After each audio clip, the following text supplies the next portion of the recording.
شكرا يا ربي شكرا هديت قلبي شكرا نورت دربي شكرا شكرا يا رب شكرا يا ربي شكرا هديت قلبي شكرا نورت دربي شكرا شكرا يا رب شكرا يا رب يا منزل القرآن يا خالق الإنسان يا رب يا رحمن. اعوذ باللہ من الشیطان الرجیم بسم اللہ الرحمن الرحیم نحمدہ ونصلی علی رسولہ الکریم اما بعد. ناظرین السلام علیکم ورحمۃ اللہ وبرکاتہ. آج کی میری اس گفتگو کا موضوع اہمیت رمضان ہے، جس کے سلسلے سے قرآن مجید اعلان فرما رہا ہے شہر رمضان الذی انزل فیہ القرآن ہدی للناس وبینات من الہدی والفرقان. یہ وہ مہینہ ہے جس میں اللہ نے اپنے کلام قرآن کریم کو نازل کیا. اس کی بہت زیادہ برکتیں ہیں، اس کی بہت زیادہ منزلت اور اہمیت ہے. سرکار دو عالم اسی کی منزلت اور اہمیت کی طرف اشارہ کرتے ہوئے فرماتے ہیں لو یعلم العبد ما فی شہر رمضان لود ان یکون رمضان سنۃ. اگر انسان کو یہ معلوم ہو جاتا کہ ماہ مبارک کی کتنی برکتیں ہیں، کتنی اس کی عظمت ہے، ماہ مبارک میں اس کا کیا فائدہ ہے، تو پھر اللہ سے خواہش کرتا، تمنا کرتا کہ پروردگار اس کے لیے پورے سال کو رمضان قرار دے.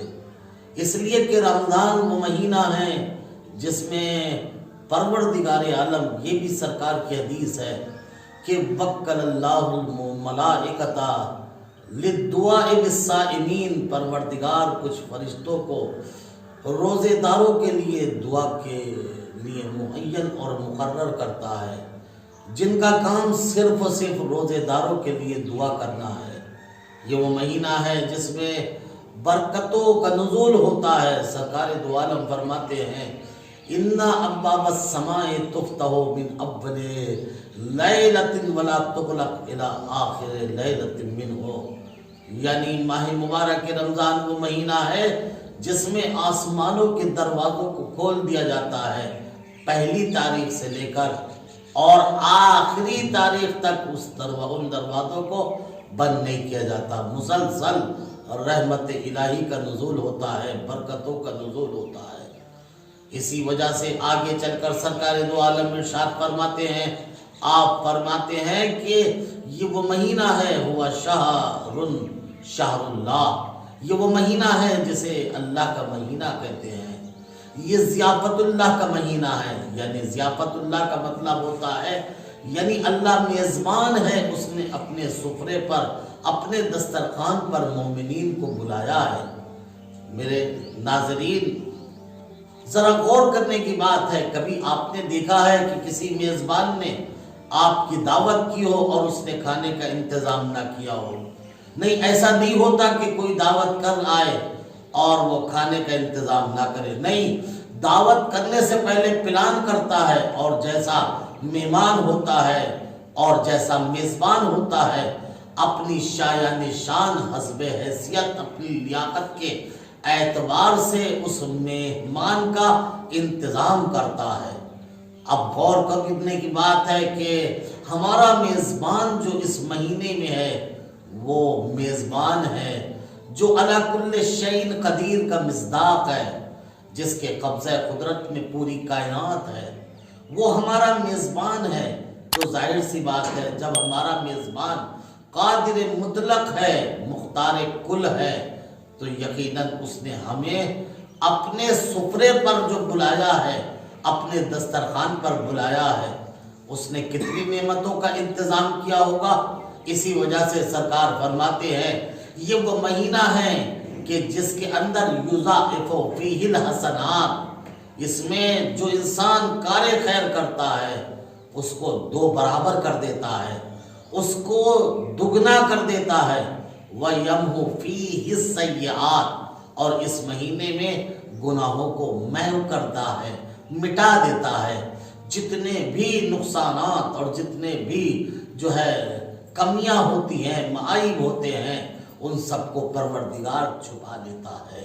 سرکار امام صادق علیہ السلام فرماتے ہیں یہ وہ مہینہ ہے جس مہینے کے اندر پروردگار عالم انسان کے سونے کو عبادت قرار دیتا ہے اور اس کی سانسوں کو تسبیح قرار دیتا ہے۔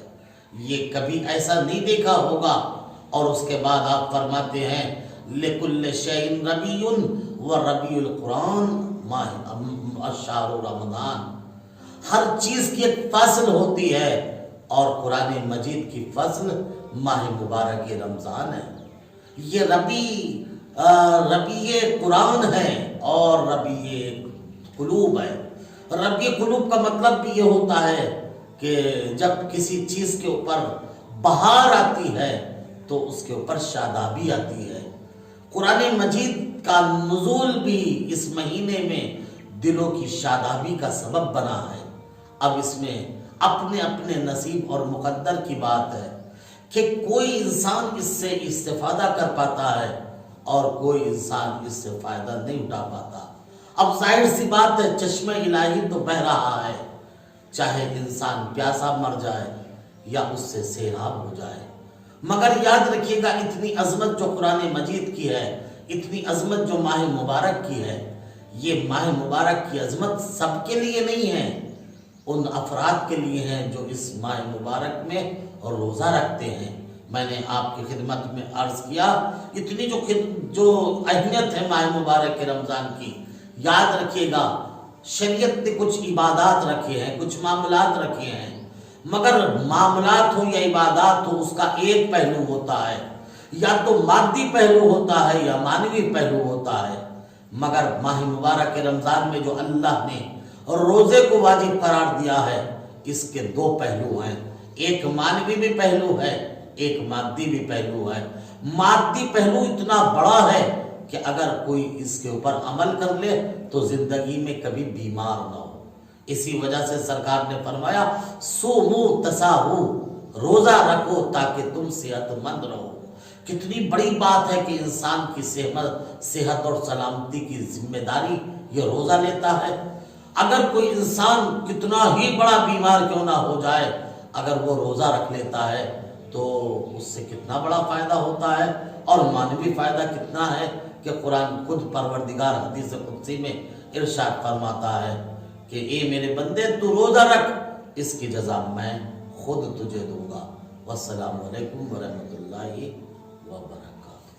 شكرا يا ربي شكرا، هديت قلبي شكرا، نورت دربي شكرا، شكرا يا رب، شكرا يا ربي شكرا، هديت قلبي شكرا، نورت دربي شكرا، شكرا يا رب، شكرا يا